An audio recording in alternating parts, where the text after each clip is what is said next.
All right, everybody. A topic that has been covered, but not covered per se. I've got a '93 Ford Bronco. It's got a 351 Windsor in it, and I let it sit for a while. And every time I would try and go and crank it every now and then. And whenever I would crank it, it would run good for a minute. Well, for about 30, 45 seconds, and then it would kick up to a high idle, and it would just kind of just gradually get more and more and more up to like $2,000, 2,500, and I'd have to just shut it down. But since I wasn't driving it every day or at all, I would only crank it every, I don't know, maybe once a month at best. And I just kind of put it on the back burner. Well, finally got it into my shop and trying to diagnose the issue. And just so you know beforehand, whenever I stopped driving it, it was not doing this.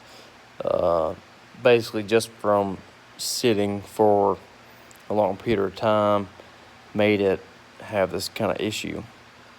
So first things first, I checked Spark. Spark was good. Oh, another thing, before I get into it too much.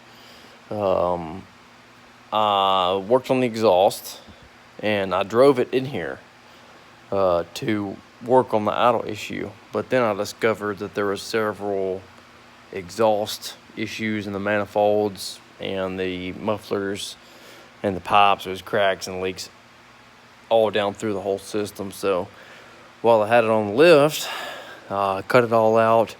Got in contact with a buddy of mine and got some headers off of a 302, which matched up perfect. You can see them down in there. Hang on, we're getting there. Yeah, well, you can kind of see them. So I put a set of headers on there with some fake Flowmaster series. And then when I got it all back together, tried to crank it, it would just turn over and over and over and over and over and over and would never crank.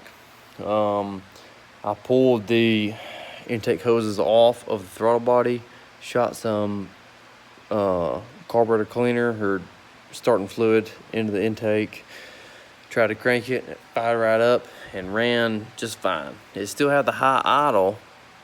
Initially, with the high idle, I would unplug the idle air control valve and it would settle down the idle. So I knew that, because whenever you unplug it, it goes all the way closed, I believe. Pretty sure it's closed. So I unplugged that, controls my idle. I can sit there manually, blip the throttle, has decent response, revs up nice, comes back down, settles down just fine. But my main issue was with everything connected. It would idle fine at first, then after 30, 45 seconds, it would start to rev up. It's very common with a vacuum leak, but I went over the whole engine. Every vacuum line and hose and port has been filled and plugged, so I'm 99.9% sure that the engine has no vacuum leak. So at this point, I started looking at sensors. I researched a couple things on YouTube and a few things from former knowledge. First thing I did was change the idle air control valve, or I got a new one, and compared the opening on the end compared to a new one versus the one that was in the truck. The one that was in the truck seemed to be slightly closed compared to the new one. But either way, I hooked it up and ran it, had the same conditions, no help there. So the idle air control valve didn't help me. Next, I went to the throttle position sensor, and while I was in that whole discovery of trying to diagnosed the throttle position sensor, thinking it was the butterfly didn't know where it was at, and so it was dumping too much air or gas in there. Well, it'd be more air because there's no gas. Because it won't start on its own unless you spray some starting fluid into it. So, next thing I went to was the throttle position sensor. And I hate to put brand new parts on stuff just because, just trying stuff. But luckily, number 2 fix on the throttle position sensor, when I plugged it in, hooked everything back up, tried to crank it, fired right up. That was my fix as of now. I'm still speculative of the coolant, engine coolant temp sensor. If it's got because I checked the ohm resistance and it was lower than the minimum rating on the scale. So I know that it's definitely lower than it should be. We'll see after I run it if it will continue to run good, or maybe after it gets warm it'll not run as good as it was. So we will see. But yeah, drop my phone. That was the issue with my truck. So going back to the beginning, it ran before, pulled it in here, took a lot of stuff apart. I pulled a lot of the emission stuff off. There is no O2 sensor in here, by the way. Which with these models, the O2 sensor doesn't control the computer like the newer models, like post 99, I think, maybe 2000, somewhere in there. But if you unplug it and take it out, this truck's still gonna run. It won't be as efficient, but very close to what it was before. Anyways, so if it will turn over, you're good. If it will crank and then die, that's different than me. But if it will not do anything, and if you spray starting fluid into the intake, straight into the intake, and it fires up and then runs, even if it has a high idle, you know you have good compression, you have spark, you have fuel.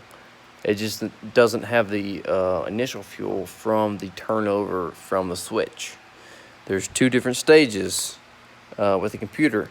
When you first try to turn the engine over, it bases the injector pulse off of the current engine coolant temperature.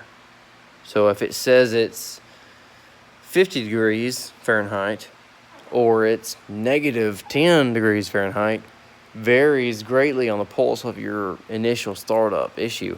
Once it starts and fires and the switch is turned backwards into the regular running position, the computer takes over and starts monitoring the O2 sensor and the throttle position and the mass airflow if you have it, and then that adjusts the pulse of the injectors and the fire, the timing of the fire to get the engine's best performance.